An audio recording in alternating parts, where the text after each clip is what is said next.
Ce personnage peut entrer épuisé. Lorsqu'un adversaire défie l'un de vos personnages, il doit si possible choisir l'un de vos personnages avec rempart. C'est l'une des capacités les plus redoutables de l'Arcana. Dès que tu joues un personnage rempart, tu obliges ton adversaire à complètement revoir sa stratégie pour t'empêcher de prendre trop d'avance. Actuellement, avec le chapitre 5, Ciel scintillant, il existe au total 24 personnages remparts différents. Mais tous ne se valent pas. Bonjour à tous, je suis Nightmare et aujourd'hui on va essayer de déterminer quels sont les meilleurs personnages remparts de l'Arcana. Mais avant de trouver les meilleurs, définissons ce qui caractérise un bon personnage rempart. Un rempart, par définition, c'est un personnage qui va encaisser les dégâts à la place des autres et qui donc n'a pas peur d'être très éphémère sur le terrain. Pour déterminer les meilleurs remparts, il faut donc imaginer une carte avec un bon niveau de volonté, qui soit facilement jouable puisque sa raison principale est de protéger tes autres personnages, et avec une bonne contrainte pour l'adversaire s'il l'attaque, ce qui peut se traduire par un bon niveau de force ou un effet qui rendra le défi contraignant pour ton adversaire. 3 critères donc à partir desquels je vais vous donner selon moi les 5 meilleurs remparts à jouer. Mais avant ça, une petite mention honorable qui va en surprendre plus d'un parce que je sais qu'elle n'a pas bonne réputation. Numéro 6, Namahari Brume Matinale. Comme tous les TCG, l'Arcana a ce qu'on appelle une méta, un listing des meilleurs decks joués en tournoi officiel. Et c'est malheureusement ce qui définit la cotation exubérante de certaines cartes. Combien ? Du coup, si comme moi vous n'avez pas spécifiquement les moyens de mettre 20, 30 ou 40 balles par carte dans votre deck, eh ben on essaye d'innover avec les cartes hors méta. Et l'un de mes premiers decks suffisamment solides pour pouvoir se défendre en tournoi était un rubis acier dans lequel j'avais réussi à exploiter le potentiel de Namahari Brume Matinale. La combinaison rubis acier est la plus agressive vis-à-vis du fait de défier ton adversaire. Du coup, ça m'est déjà arrivé plus d'une fois de me retrouver devant un adversaire qui préférait temporiser quitte à me laisser prendre un peu d'avance plutôt que de devenir la cible parfaite de cartes prêtes à décimer son bord une carte après l'autre. Et c'est là que Namahari prend tout son sens. Son effet est « ce personnage peut défier des personnages redressés ». Dans l'Arcana, si tu souhaites défier un personnage adverse, tu ne peux le faire que sur des personnages épuisés. Donc des personnages qui ont été engagés soit pour aller à l'aventure, soit pour jouer un effet de carte, soit pour défier. Autant vous dire que dans ce deck comme celui que j'ai conçu, elle devient un énorme élément de pression. Car du coup, en plus de son effet rempart, qui empêche l'adversaire de choisir de défier des personnages peut-être plus vulnérables afin de retourner la partie à son avantage, elle le met face à un choix cornélien. Laisser ces personnages redressés, sachant qu'ils ne sont pas protégés du fait que je puisse les attaquer, ou, sachant qu'ils n'ont aucune protection, les épuiser pour ne pas prendre trop de retard, quitte à se faire attaquer de manière assez violente. Oui, en comparaison d'autres légendaires, pour un deck de ce type, elle a ses limites et est moins intéressante. Mais pour l'avoir testée, et même en compétitif, je vous assure qu'elle a du potentiel. D'autant plus que comme personne ne la joue dans la méta ne pense pas à contrer un tel effet. Enfin, si, techniquement, elle n'est pas la seule carte avec un tel effet. Il y a aussi Porcinet, épéiste costaud, ainsi que Cendrillon, cœur vaillant, qui elle fait partie d'un des decks méta les plus célèbres, Amber Steel Song. Mais pour ces deux autres cartes, le fait de pouvoir défier les personnages redressés ne peut se faire que sous contrainte. Namahari est la seule à pouvoir le faire sans aucune restriction. Donc bien placée, elle s'avère redoutable, et par expérience personnelle, ça peut payer. C'est pour ça que je me suis permise de la glisser ici, mais maintenant rentrons véritablement dans le top 5 avec...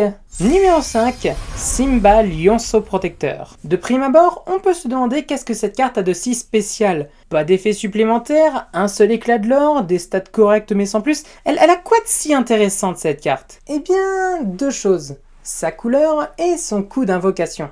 Ambre est une couleur avec beaucoup de qualité et de potentiel, mais il est vrai que c'est une couleur qui est assez facile à défier car le niveau de force de ces personnages est généralement bas. Sur les 150 personnages Ambre recensés, il n'y en a que 60 qui ont au moins 3 de force. Ambre est une couleur qui ne se bat pas avec la force, mais surtout avec la stratégie, en chantant des chansons, en encaissant les dégâts et en utilisant pléthore de cartes de soins. C'est pour ça que pouvoir jouer un rempart dès le deuxième tour est salvateur. Tout de suite, tu n'as plus peur que ton adversaire tabasse le début de terrain que tu es en train de construire. À côté de ça, Kida Guerrière Royale paraît beaucoup moins intéressante à jouer. Pourtant, elle a exactement les mêmes caractéristiques. Mais acier étant plus une couleur agressive, un rempart en tout début de partie paraît beaucoup moins prioritaire. Elle reste intéressante sur la couleur avec laquelle tu combines ton deck, mais dans les faits, Simba Lionceau Protecteur est plus efficace pour sa propre couleur.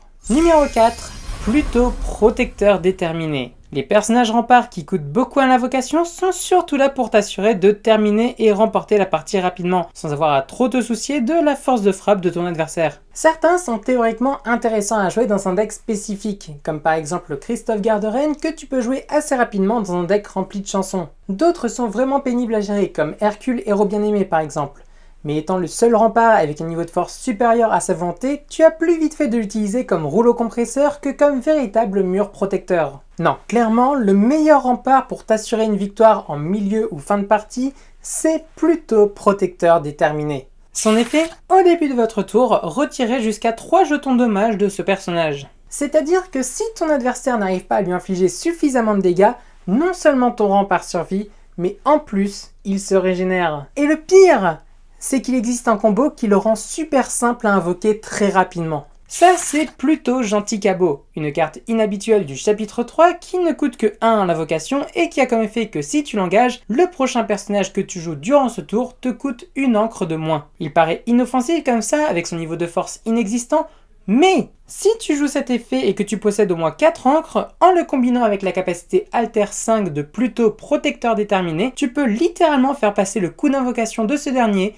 de 7 à 4. Et du coup, ton adversaire fera face à un gigantesque mur avec suffisamment de volonté pour nécessiter toutes ses ressources qui viendront se casser les dents l'une après l'autre sur lui, étant donné qu'il a un niveau de force plus que correct.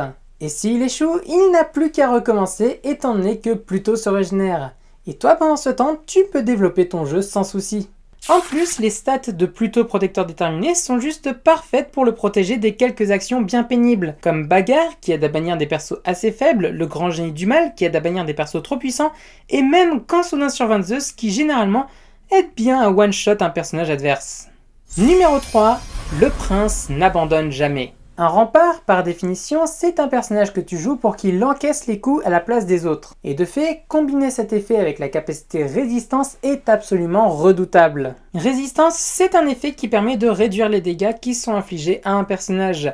Par exemple, si mon adversaire joue un bourriquet âne trop embourré et que je veux le bannir en le défiant, chacune des attaques que je vais lui porter lui feront un dégât de moins que prévu. C'est un effet exclusif à la couleur acier et assez rare en soi, car sur les 5 premiers chapitres de l'Arcana, seule une quinzaine de personnages en bénéficient. Et le prince est celui qui devient, grâce à cet effet, un des meilleurs remparts. Coup d'invocation faible, 2 éclats de l'or et du coup résistance plus 1. Ce qui fait que si ton adversaire veut réussir à le bannir pour t'empêcher de prendre l'avantage, il doit penser chacune de ses attaques avec un dégât en moins que prévu. C'est un détail tout simple, mais un détail qui peut facilement te faire gagner un tour ou deux. Et vu que le personnage te rapporte 2 éclats de l'or en plus, l'avance que tu peux prendre peut être très vite considérable. Son seul désavantage, c'est son niveau de force. Avec seulement 1 point de force, c'est une carte qui n'a pas énormément de répondants.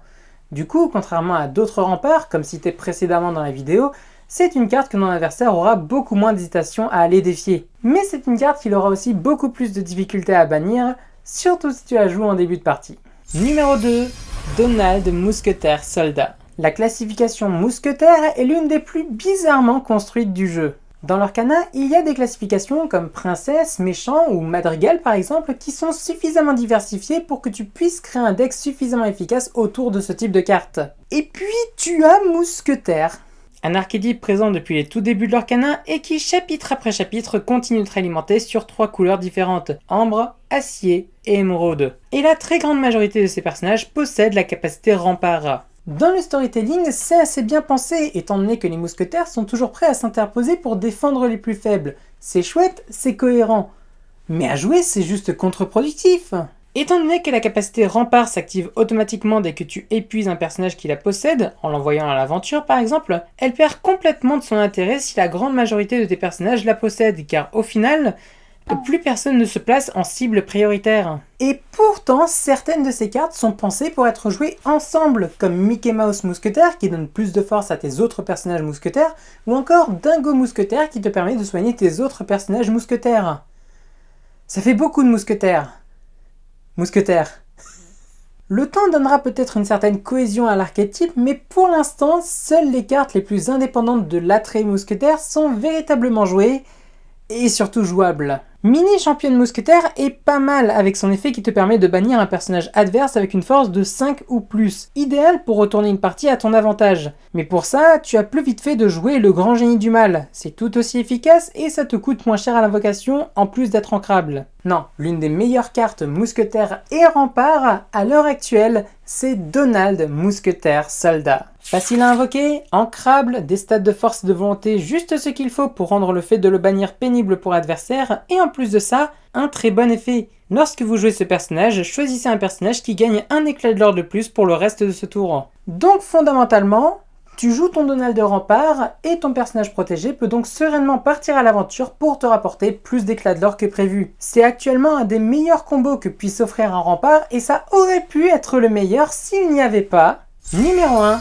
Baloo Van Brunvold 13. Si tu joues un deck avec Ambre, tu n'as littéralement aucune raison de ne pas jouer cette carte. Au premier abord, elle ne paraît pas très forte avec son énorme 0 de force, mais ce qui la rend particulièrement forte, c'est son effet.